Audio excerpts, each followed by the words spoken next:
ওম শান্তি। Good morning. আজ 15ই August 2024।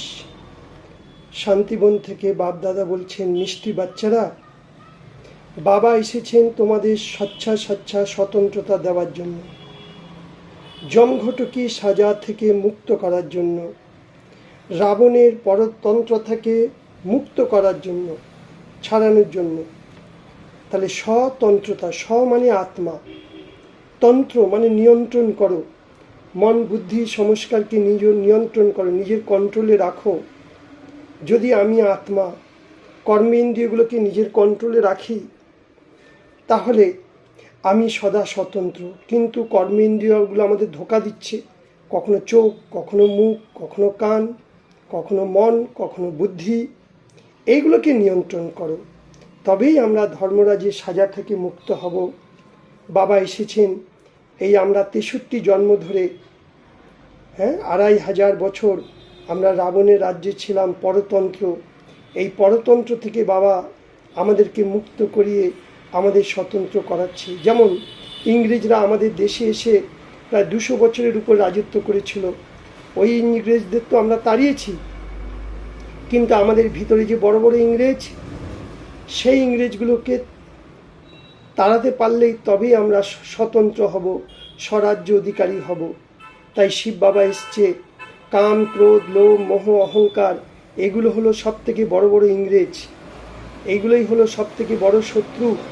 এই শত্রুগুলোকে যদি দূর করতে পারি, তবেই বলবো আমরা স্বতন্ত্রতা দিবস। তো স্বতন্ত্রতা দিবস কোথায়? সত্যযুগ আর ত্রেতাযুগ। সেখানে রাবণের কোনো নাম নিশান নেই, বিকারগুলোর কোনো নাম নিশান নেই। তাই সেখানে আমরা পূর্ণ স্বতন্ত্রতা ছিলাম। ফের বাবা আজকে জিজ্ঞেস করছে প্রশ্ন, বাবা আর তোমাদের বাচ্চাদের বোঝানোর মধ্যে মুখ্য পার্থক্য কি? বাবা বলছেন, যখন বাবা বোঝায় কাউকে, তো মিঠে বাচ্চে বলে বোঝায়, যার ফলে বাবা কথাগুলো সকলের তীর লেগে যায়, হৃদয়ে লাগে। তোমরা বাচ্চারাও যখন আপোষে ভাইকে বোঝাও, তোমরা মিঠে বাচ্চে নেই বলতে পারো।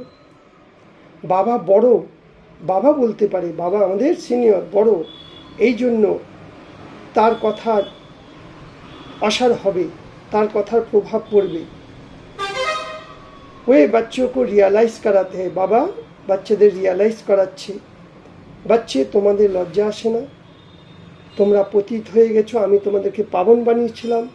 সত্যযুগ ত্রেতাযুগে তোমাদেরকে আমি অথাহ ধন সম্পত্তি দিয়েছিলাম, তোমরা সেগুলো কি করেছো? খারাপ সঙ্গে মিশে, রাবণের সঙ্গে মিশে সব হারিয়ে দিয়েছো। চলে এসো, এখন আবার আমি তোমাকে সেই রাজ্য ফিরিয়ে দিচ্ছি। আবার তুমি পবিত্র বনো, যোগী বনো, তবেই সেই রাজ্যে যেতে পারবে। এই জন্য এক বাবা আমরা পেয়েছি এখন। বাবা আমাদের স্বরাজ্যকে ফিরিয়ে দিয়েছে, তাই এখন আমাদের আর কোনো চিন্তা নেই। আমরা বাবার কথা মতো চলবো, বাবার মতকে পালন করব, প্রত্যেকটি কাজ বাবার শ্রীমতের আধার দিয়ে চলব, তবেই আমরা অপার খুশি পাব। বেহদের বাবা বসে আমাদের বোঝাচ্ছেন, তাহলে কত খুশি হওয়া উচিত। ভক্তরা ভগবানকে খুঁজে বেড়াচ্ছে, আর ভগবান আমাদেরকে খুঁজে নিয়ে বাবা আমাদের কত সুন্দর করে জ্ঞানটা দিচ্ছে। বাবা আমাদের রাবণের হাত থেকে উদ্ধার করেছে, ঠিক সেরকম আমরাও সারা পৃথিবীর মানুষগুলোকে উদ্ধার করার জন্য বাবাও আমাদের নিমিত্ত বানিয়েছে। বাবা বলেছেন, জমঘটকি সাজা থেকে বাঁচার জন্য, সচ্চা স্বতন্ত্রতা পাওয়ার জন্য পবিত্র অবশ্যই হতে হবে। জমঘট মানে যমদূত, অর্থাৎ ধর্মরাজের সাজা থেকে বাঁচার জন্য বাবা আমাদের সচ্চা স্বতন্ত্রতা দিয়েছে। তার জন্য কি করতে হবে? জ্ঞানী বনো, যোগী বনো, পবিত্র বনো। নলেজ সোর্স অফ ইনকাম, এই জ্ঞান আমরা ইনকাম করছি। জ্ঞানের দ্বারা কি হচ্ছে? ভবিষ্যতে আমরা সম্পত্তি পাব, আর যোগের দ্বারা আয়ু বেশি পাব। এই জন্য এই জ্ঞানকে ধারণ করে এখনই তোমরা ধনবান হতে পারো। ফের বাবা বরদানে বলছে, नॉलेज की लाइट माइट से भूल काज को ठीक में परिवर्तन करने वाले ज्ञानी तू आत्मा भव। माने कि বলা হয় কি নলেজ একটা লাইট, আমাদের জ্ঞান কি? প্রকাশ। তার মধ্যে কি আছে? শক্তিও আছে, লাইট মাইট। তো যেখানে লাইট অর্থাৎ রশ্মি আছে, সেখানে এটা রং, এটা রাইট, এটা অন্ধকার, এটা প্রকাশ, এটা ব্যর্থ, এটা সমর্থ, এসব রঙগুলো, ভুলগুলো বোঝানোর জন্য রং কাজে আমরা কখনো বা ব্যর্থ সংকল্পে আমরা কখনোই বশীভূত হব না।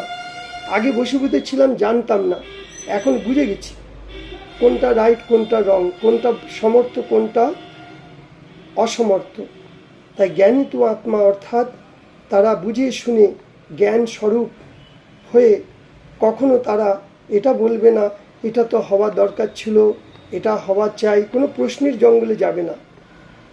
কিন্তু তাদের কাছে ভুলটাকে তারা ঠিক করে পরিবর্তন করবে, তাই তাদের মধ্যে পরিবর্তন শক্তি এসে যায়। তাহলে আমরা কি করব? রোজ রাজ দরবার লাগাবো। কর্মেন্দ্রিয়গুলো, কোন কোন কর্মেন্দ্রিয় আমাদের ধোঁকা দিচ্ছে, আত্মা মালিক। এক একটা কর্মেন্দ্রিয়কে দেখো, চেক করো, চেঞ্জ করো, তবেই আমরা ভবিষ্যতে উঁচু পদের অধিকারী হব। তাই বর্তমানে যদি পরিবর্তন হই, তাহলে ভবিষ্যতে আমরা রাজা হবই। ফের স্লোগানে বলছে বাবা, যে সদা শুভ চিন্তক আর শুভ চিন্তনে থাকবে, সেই ব্যর্থ চিন্তন থেকে মুক্ত হবে। তাহলে ব্যর্থ চিন্তন থেকে মুক্ত হওয়া সহজ রাস্তা কি? মন আর বুদ্ধিকে বিজি রেখে দাও। আমি কে? আমরা কোথা থেকে এসছি? কিসের জন্য এসছি? কোথায় যাব? কিভাবে যাব? তাহলে আমাদের ব্যর্থ সংকল্প আসবে না। কেন? ব্যর্থ সংকল্পই আমাদের পতনের দিকে নিয়ে যাচ্ছে। এই জন্য শিব বাবা বলেছে, এখন তোমরা নিজেকে চেক করো, চেঞ্জ করো। এখন আমরা ডাইরেক্ট বাবাকে পেয়েছি, ডাইরেক্ট ভগবান এসে আমাদের পড়াচ্ছে, শিক্ষাচ্ছে। এখন যদি এগুলোকে ধারণ না করি, তাহলে আর জীবনে কখনো পারবো না। কারণ এটাই সঙ্গম যুগ। এখানেই বাবা